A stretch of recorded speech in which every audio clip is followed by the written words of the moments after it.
Subhanahu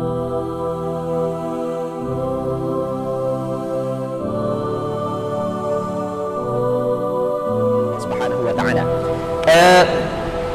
Ketika darah sedang keluar, maka pada zahirnya darah tu akan berkekalang. Okey, boleh faham?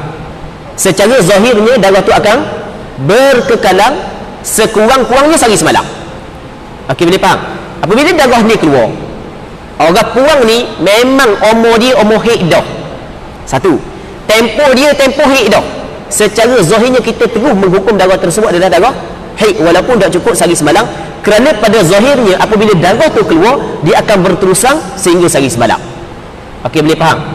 Boleh faham Sekali lagi orang puang, takut silap faham, kita nak wayak benda lain lagi faham benda lain, ni berkaitan dengan ibadat. Dia orang puang dia lambat sikit.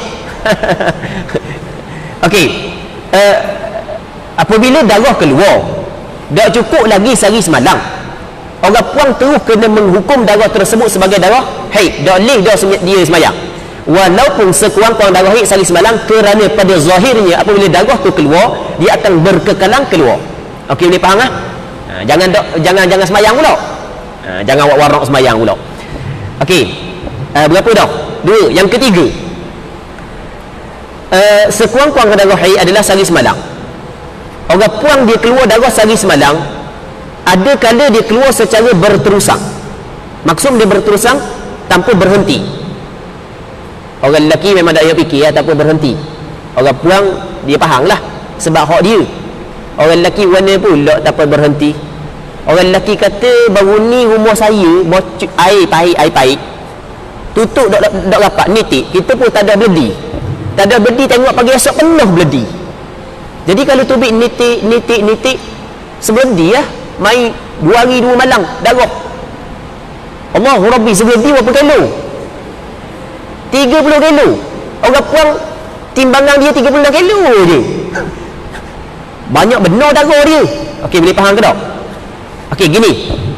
Yang dikatakan keluar darah secara berterusang adalah keluar sampai di luar kemaluan.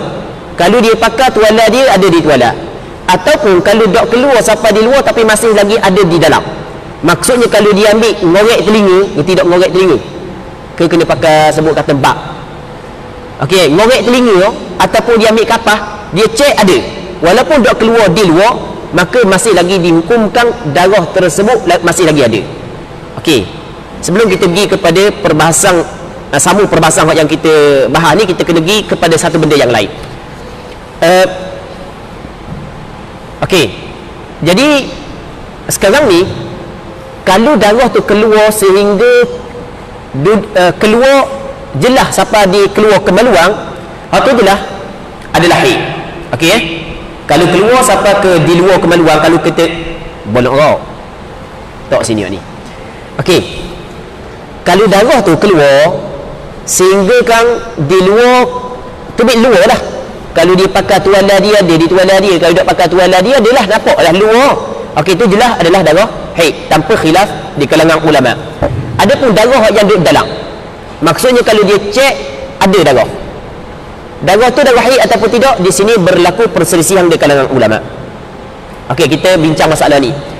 Menurut pandangan mazhab Syafi'i sama juga dengan mazhab Hambali, bahawasanya darah yang ada dalam masih lagi dihukumkan darah haid. Okey, boleh faham?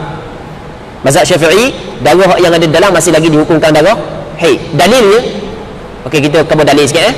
Allah Ta'ala kabarkan dalam Quran, wa yas'alunaka 'anil mahid qul huwa adha. Mereka itu bertanya kepada engkau ya Muhammad tentang darah haid. Kata olehmu ya Muhammad, darah haid ini adalah kotor. Okey, Allah Ta'ala mensifatkan darah haid sebagai darah yang kotor. Okey, ketika ada darah dalam, ada tak kekotoran? Orang puang ada tak kotor? Ada kotor. Jadi apabila ada kotor, maka adalah hukum dia. Okey, boleh faham ke tak? Boleh faham kan? Sekali lagi, Allah Ta'ala kabarkan dalam Quran, qul huwa adha. Darah haid adalah kotor. Okey, boleh faham? Jadi apabila ada kotor, maka ada hukum dia. Kerana kita dalam kaedah usul fiqh dipanggil dia al-hukmu yaduru ma'al illati wujudan aw adaman.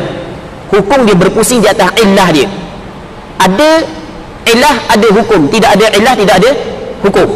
Okey, boleh faham? Sebagai contoh, arak memabukkan. Kerana arak memabukkan, maka dia adalah haram. Tapi ketika tak ada memabukkan, jadi illah, alasan haram arak kerana memabukkan. Jadi kalau tak ada dan memabukkan, dia bertukar menjadi cuka, maka tidak adalah hukum haram. Okey, boleh faham? Ketika mana Allah Subhanahu Wa Taala mengatakan bahawasanya darah haid ni kotor, darah haid ni kotor. Okey, Allah Taala kata qul huwa adha, kotor. Jadi kita faham lagu mana? Ketika ada kotor, maka ada hukum. Okey, boleh faham? Ketika ada kotor, ada hukum. Tak ada kotor, tak ada hukum. Soalannya, bagi orang puang, darah yang masih lagi ada dalam, dikirakan kotor ke tak? Kira kotor tak? Memang dalam tubuh ada darah. Sekarang ni kita jangan kira yang dalam tubuh orang. Kira yang pada tempat keluar dia. Dikirakan kotor ke tak? Dikirakan kotor. Apabila dikirakan kotor, maka ada dah hukum dia.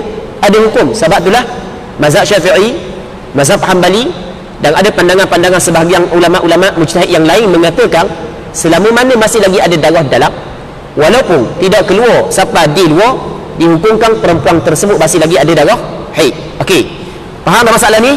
Kita pergi kepada masalah tadi semula. Sekurang-kurang haid sehari semalam, orang puan hak yang keluar darah, kadang-kadang darah keluar secara berterusan. Hak ni biasalah berlaku kepada orang puan. Daripada pukul 8 pagi Senin keluar darah mula situ, berhenti darah ada sama sampai ke 8 pagi Selasa, maka cukup 24 jam. Tu darah keluar secara berterusan.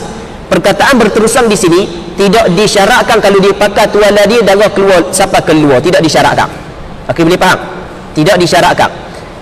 Bahkan kalau dia cek masih lagi ada darah, maka dihukumkan darah tersebut sebagai darah haid. Okey, boleh faham?